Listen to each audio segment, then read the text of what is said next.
So, good morning. Today we will continue working on Unit B, which is matter and chemical changes. And before starting, I want to let you know today's agenda or today's goals. So today we will be tackling two outcomes from the program of study. The first one, we will be naming ionic compounds according to the IPAC system. And number two, we will figure out the ratio or number of atoms in each molecule, right? Before starting and going ahead to our lesson, I want to refresh your memories about the term that we have taken previously, right? So we should know what is an atom, what is an ion, and what is an ionic compound. If you cannot remember, you have some flashcards on your table you can refer to. However, I want to highlight important aspects in each term. So, for example, for atoms, how many subparticles do we have in each atom? Excellent, 3. So we have neutrons, electrons, and protons. And what is the charge of each? Neutrons are neutral. Protons are positive. And electrons are, what is left? Negative. So even though we have a positive charge and a negative charge in an atom, they are equal. So the number of positive protons are equal to the number of negative electrons. So they balance each other, so the atom is electrically neutral, right? Okay. What about the ion? Can anyone remind me of the definition of an ion? Yes. Ion is when an atom starts losing or gaining electrons. So in here, we are having two types, cations or anions. So when the atom loses electrons, the negative electrons are less than the positive protons. So the total charge will be positive. Excellent. And elements that are forming cations are metals. Can we locate metals from the periodic table? So, as we discussed earlier, we drew the zigzag line. So we know that the zigzag line separates metals from non-metals. And those on the zigzag lines are the metalloids. Perfect. What about anions? They are the atoms gaining electrons, gaining negative charge. So the negative electrons are more than positive protons. So the net charge is negative. Brilliant.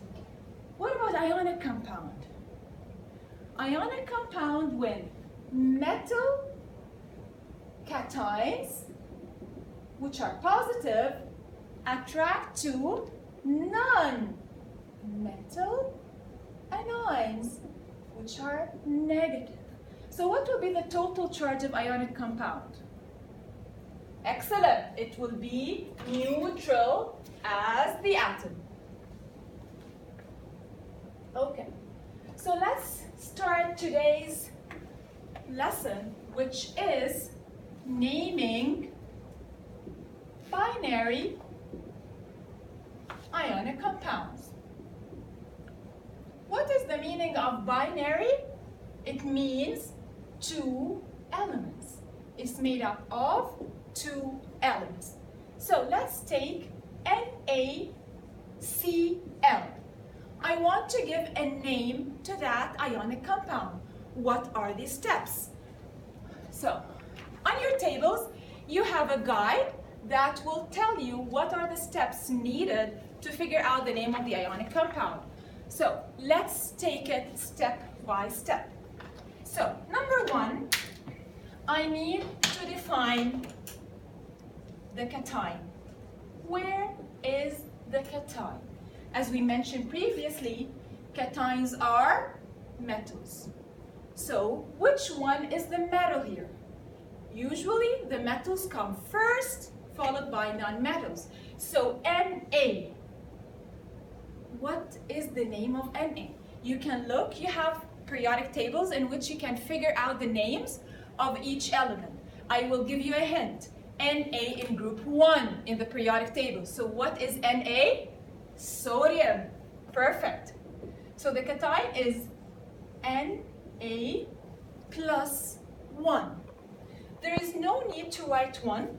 I will just write plus, right? Why it is plus 1? Because we discussed earlier that all elements in group 1 are plus 1. Group 2 plus 2. Group 3 plus 3. And where can we find the sodium? In group 1. That's why it's plus 1. Okay, so we said sodium. Pretty easy, because the name of the cation is the same as the name of its element. Pretty easy, right? Okay. Step number 2, define the anion. Where is the anion? We said anions are non-metals. Anions are non-metals. They follow the metals. So it is Cl minus 1. Again, as long as it is 1, there is no need to write it down. So, what is Cl? Where can we find it in the periodic table? Yes, you can find it in group 7, and we know that group 7 minus 1, group 6 minus 2, group 5 minus 3. Excellent. That's why Cl is minus 1. What is the name of Cl anion? We don't know. So let's figure out the Cl element from the periodic table. What is the name of Cl? Chlorine. Excellent. Okay. Are we done? No, we are not done. Because the anion is a bit harder than the cation. So the anion, its name is not the same as its element.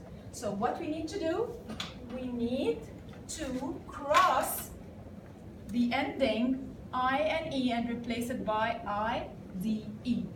The anion should end with IDE. So it will be called chloride,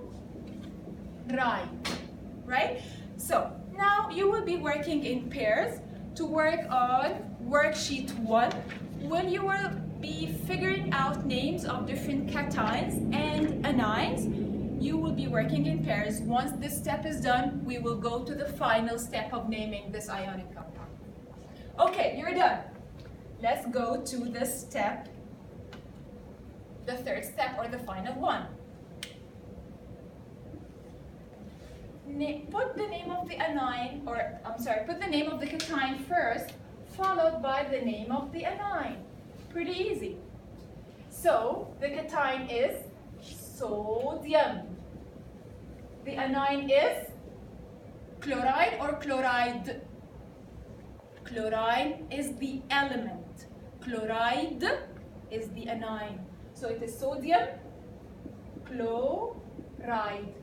This is very crucial to remember, that the name of the anion ends with IDE. Okay, so in here, NaCl. How many elements do we have here? Even before starting naming the element, how many elements? 2, 3, or 4? 2. Yes, we have 2 elements. How did you know that you have 2 elements? Because we said any element in the periodic table is giving a symbol. The symbol is 1 letter. If it is 1 letter, it should be capital. Write what? Hydrogen, carbon, nitrogen. 1 letter, capital letter. If it is 2 letters, the first one should be capital, the second one should be small, like iron, magnesium. Let's look in here. N capital, A small. So this should be 1 element. C capital, L small. This is another element. So we have Na and we have Cl. How many Na do we have here? We will look in here. If we have any number, we will write it down. If you don't have any number, it is 1. So we have 1 sodium. How many chlorine do we have here? We will look here. Do we have any number? No. So it is 1. So today we have practice naming the ionic compound. Your homework for tomorrow is to look at your household chemicals and figure out naming for any formulas that you might